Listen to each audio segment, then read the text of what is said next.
পঞ্চায়ত নিৰ্বাচনক লৈ এটা ডাঙৰ খবৰ লৈ আহিছোঁ কিয়নো এইবাৰ দুটাকৈ পৰ্যায়ত অনুষ্ঠিত হ'ব পাৰে পঞ্চায়তৰ নিৰ্বাচন ইতিমধ্যে দুটা পৰ্যায়ত নিৰ্বাচন অনুষ্ঠিত কৰিবলৈ নিৰ্বাচন আয়োগক চৰকাৰে আহ্বান জনাইছে ইয়াৰ উপৰি জানুৱাৰীৰ প্ৰথমটো সপ্তাহৰ ভিতৰতেই পঞ্চায়ত নিৰ্বাচনৰ অধিসূচনা জাৰি হ'ব পাৰে আৰু পঞ্চায়ত নিৰ্বাচনক লৈ এই বৃহৎ ঘোষণা কৰিছে মন্ত্ৰী ৰঞ্জিত দাসে এই সন্দৰ্ভত সবিশেষ জনোৱাৰ চেষ্টা কৰিছোঁ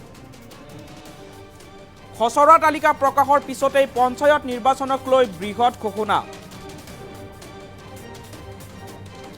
28 ডিচেম্বৰত প্ৰকাশ পাব পঞ্চায়ত নিৰ্বাচনৰ পূৰ্ণাংগ ভোটাৰ তালিকা জানুৱাৰীৰ প্ৰথমটো সপ্তাহৰ ভিতৰত জাৰি হ'ব পাৰে নিৰ্বাচনৰ অধিসূচনা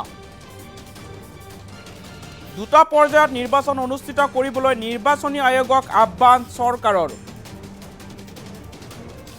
প্ৰথম পৰ্যায়ত উজনি অসমত নিৰ্বাচন অনুষ্ঠিত কৰিবলৈ আহ্বান জনাইছে নিৰ্বাচন আয়োগক আৰু দ্বিতীয় পৰ্যায়ত নামনি অসমত নিৰ্বাচন হোৱাটো বিচাৰে চৰকাৰে শংকৰ সংঘ আৰু অসম সাহিত্য সভাৰ অধিৱেশনৰ বাবে এই আহ্বান জনাইছে এতিয়া চৰকাৰে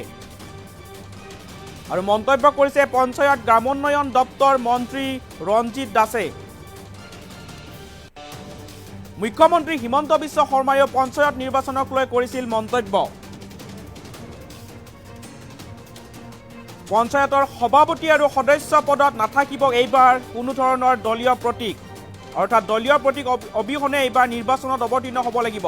70% দলীয় প্ৰতীকত নহ'ব 30% দলীয় প্ৰতীকতে হ'ব প্ৰাৰ্থী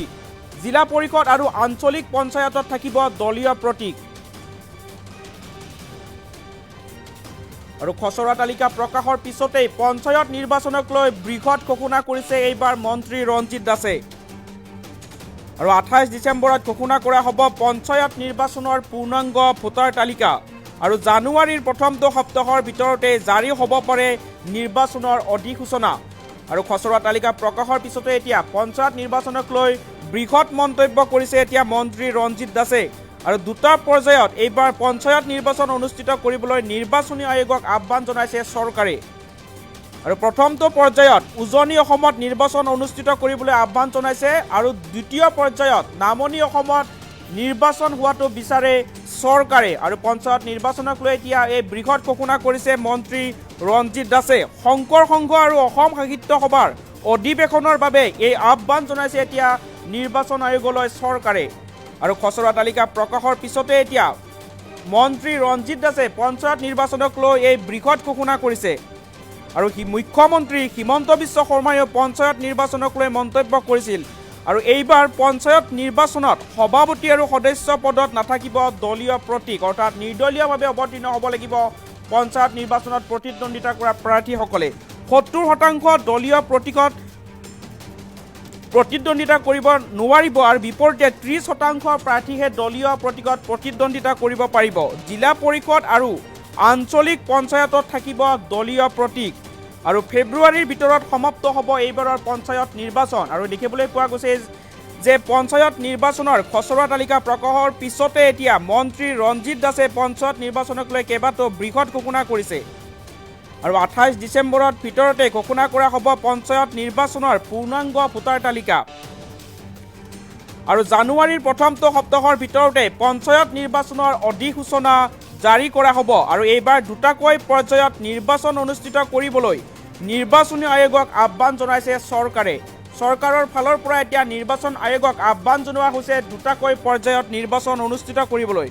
আৰু ইয়াৰে প্ৰথমটো পৰ্যায়ত উজনি অসমত নিৰ্বাচন অনুষ্ঠিত কৰিবলৈ আহ্বান জনোৱা হৈছে আৰু দ্বিতীয়টো পৰ্যায়ত নামনি অসমত নিৰ্বাচন হোৱাটো বিচাৰে চৰকাৰে আৰু শংকৰ সংঘ আৰু অসম সাহিত্য সভাৰ অধিৱেশনৰ বাবে নিৰ্বাচন আয়োগক এই আহ্বান জনাইছে চৰকাৰে আৰু আজিৰ দিনটোত পঞ্চায়ত নিৰ্বাচনক লৈ মন্ত্ৰী ৰঞ্জিত দাসে কি বৃহৎ ঘোষণা কৰিছে মন্তব্য আছে মন্তব্য আমি আপোনালোকক শুনাব লৈছোঁ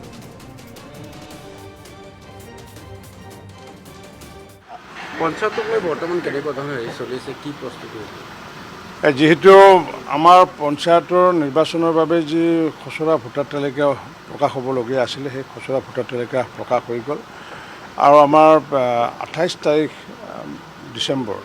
তেতিয়া আমাৰ পূৰ্ণাংগ ভোটাৰ তালিকা আমাৰ প্ৰকাশ হ'বগৈ। আৰু এতিয়া যিহেতু আমি এইখিনি সম্পূৰ্ণ বিষয়খিনি আমি হেণ্ডঅভাৰ কৰিছোঁ আমাৰ যি ৰাজ্যিক আমাৰ নিৰ্বাচনী আয়োগ, গতিকে ৰাজ্যিক নিৰ্বাচনী আয়োগে নিশ্চিত ওপৰত আমি যিটো চৰকাৰে যিটো ভাবিছোঁ যে আমাৰ অন্ততঃ নটিফিকেশ্যন হয়তো জানুৱাৰী মাহৰ প্ৰথম সপ্তাহৰ ভিতৰত নটিফিকেশ্যন হোৱাৰ সম্ভাৱনা আছে। আৰু হোৱাৰ সম্ভাৱনা থাকিলে যেতিয়া তাৰিখটো দিয়ে তেতিয়াহ'লে নিশ্চিত ওপৰত আমাৰ 21 দিনৰ ভিতৰত সমগ্ৰ নিৰ্বাচনৰ প্ৰক্ৰিয়াটো শেষ হ'বগৈ। কিন্তু আমি ভাবিছোঁ যে দুটা পৰ্যায়ত আমি নিৰ্বাচন অনুষ্ঠিত কৰাৰ কাৰণে ইতিমধ্যে মাননীয় মুখ্যমন্ত্ৰী ডক্টৰ হিমন্ত বিশ্ব শৰ্মা ডাঙৰীয়াতো আলোচনা কৰা হৈছে। যিহেতু আমাৰ শংকৰ সংঘৰ অধিৱেশন যিহেতু অনুষ্ঠিত হ'বগৈ আপোনাৰ 6, 7, 8, 9 আৰু তাৰ আগে আগে যিহেতু অসম সাহিত্য সভাৰ অধিৱেশন যিহেতু পাঠশালাত অনুষ্ঠিত হ'ব 31 জানুৱাৰী, 1, 2, 3, 4 ফেব্ৰুৱাৰী। গতিকে দুইটা ফেজৰ নিৰ্বাচনত যাতে শংকৰ সংঘৰ অধিৱেশনতো যাতে কোনো ধৰণৰ দিগদাৰী নহয় আৰু অসম সাহিত্য সভাৰ অধিৱেশনত যাতে কোনো দিগদাৰী নহয়, তাৰ কাৰণে আমি নিৰ্বাচনী আয়োগক আমি আহ্বান জনাইছোঁ যে দুটা ফেজত অনুষ্ঠিত হ'ব লাগে। যিহেতু ইয়াতে যিহেতু 1, 2, 3, 4 ফেব্ৰুৱাৰী হ'ব, গতিকে এইপিনৰ নিৰ্বাচনটো অন্ততঃ পশ্চিম অঞ্চলৰ বা নামনি অসমৰ নিৰ্বাচনটো যদি হয় আগতে বা পিছত যাতে কৰে। আৰু ঠিক তেনেকুৱাকৈ 1, 2, 4, 5ৰ ভিতৰত বা 1, 2, 3, 4ৰ ভিতৰত উজনি অসমৰ নিৰ্বাচনটো যদি কৰি লয় তেতিয়াহ'লে শংকৰ সংঘৰ অধিৱেশনতো দিগদাৰ, কাৰণ অধিৱেশন যেতিয়া চলে তাতে যিহেতু গাড়ীবোৰ যিহেতু ৰিকুইজিশ্যন কৰা হয় বা যিবোৰ ষ্টাফ আছে ষ্টাফবোৰো যিহেতু থাকে আৰু আমাৰ যিহেতু অসম চৰকাৰে যিহেতু GD বিভাগে যিহেতু তেওঁলোকৰ মানে যিহেতু বিশেষ ছুটি মঞ্জুৰ কৰে, গতিকে আমি এই দুটা অধিৱেশনত কোনো ধৰণৰ অসুবিধা নোহোৱাকৈ নিৰ্বাচন অনুষ্ঠিত কৰাৰ কাৰণে আমি নিৰ্বাচন আয়োগক আমি জনাইছোঁ। পঞ্চায়তক লৈ বৰ্তমান কেনেকুৱা ধৰণৰ চলিছে, কি প্ৰস্তুতি?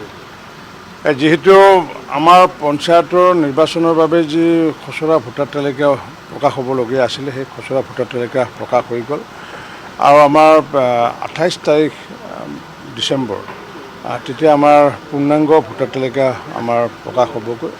আৰু এতিয়া যিহেতু আমি এইখিনি সম্পূৰ্ণ বিষয়খিনি আমি হেণ্ডঅভাৰ কৰিছোঁ আমাৰ যি ৰাজ্যিক আমাৰ নিৰ্বাচনী আয়োগ, গতিকে ৰাজ্যিক নিৰ্বাচনী আয়োগে নিশ্চিত ওপৰত আমি যিটো চৰকাৰে যিটো ভাবিছোঁ যে আমাৰ অন্ততঃ নটিফিকেশ্যন হয়তো জানুৱাৰী মাহৰ প্ৰথম সপ্তাহৰ ভিতৰত নটিফিকেশ্যন হোৱাৰ সম্ভাৱনা আছে। আৰু হোৱাৰ সম্ভাৱনা থাকিলে যেতিয়া তাৰিখটো দিয়ে তেতিয়াহ'লে নিশ্চিত ওপৰত আমাৰ 21 দিনৰ ভিতৰত সমগ্ৰ নিৰ্বাচনৰ প্ৰক্ৰিয়াটো শেষ হ'বগৈ। কিন্তু আমি ভাবিছোঁ যে দুটা পৰ্যায়ত আমি নিৰ্বাচন অনুষ্ঠিত কৰাৰ কাৰণে ইতিমধ্যে মাননীয় মুখ্যমন্ত্ৰী ডক্টৰ হিমন্ত বিশ্ব শৰ্মা ডাঙৰীয়াতো আলোচনা কৰা হৈছে। যিহেতু আমাৰ শংকৰ সংঘৰ অধিৱেশন যিহেতু অনুষ্ঠিত হ'বগৈ আপোনাৰ 6, 7, 8, 9 আৰু তাৰ আগে আগে যিহেতু অসম সাহিত্য সভাৰ অধিৱেশন যিহেতু পাঠশালাত অনুষ্ঠিত হ'ব 31 জানুৱাৰী, 1, 2, 3, 4 ফেব্ৰুৱাৰী। গতিকে দুইটা ফেজৰ নিৰ্বাচনত যাতে শংকৰ সংঘৰ অধিৱেশনতো যাতে কোনো ধৰণৰ দিগদাৰী নহয় আৰু অসম সাহিত্য সভাৰ অধিৱেশনত যাতে কোনো দিগদাৰী নহয়, তাৰ কাৰণে আমি নিৰ্বাচনী আয়োগক আমি আহ্বান জনাইছোঁ যে দুটা ফেজত অনুষ্ঠিত হ'ব লাগে। যিহেতু ইয়াতে যিহেতু 1, 2, 3, 4 ফেব্ৰুৱাৰী হ'ব, গতিকে এইপিনৰ নিৰ্বাচনটো অন্ততঃ পশ্চিম অঞ্চলৰ বা নামনি অসমৰ নিৰ্বাচনটো যদি হয় আগতে বা পিছত যাতে কৰে। আৰু ঠিক তেনেকুৱাকৈ 1, 2, 4, 5ৰ ভিতৰত বা 1, 2, 3, 4ৰ ভিতৰত উজনি অসমৰ নিৰ্বাচনটো যদি কৰি লয় তেতিয়াহ'লে শংকৰ সংঘৰ অধিৱেশনতো দিগদাৰ, কাৰণ অধিৱেশন যেতিয়া চলে তাতে যিহেতু গাড়ীবোৰ যিহেতু ৰিকুইজিশ্যন কৰা হয় বা যিবোৰ ষ্টাফ আছে ষ্টাফবোৰো যিহেতু থাকে আৰু আমাৰ যিহেতু অসম চৰকাৰে যিহেতু GD বিভাগে যিহেতু তেওঁলোকৰ মানে যিহেতু বিশেষ ছুটি মঞ্জুৰ কৰে, গতিকে আমি এই দুটা অধিৱেশনত কোনো ধৰণৰ অসুবিধা নোহোৱাকৈ নিৰ্বাচন অনুষ্ঠিত কৰাৰ কাৰণে আমি নিৰ্বাচন আয়োগক আমি জনাইছোঁ।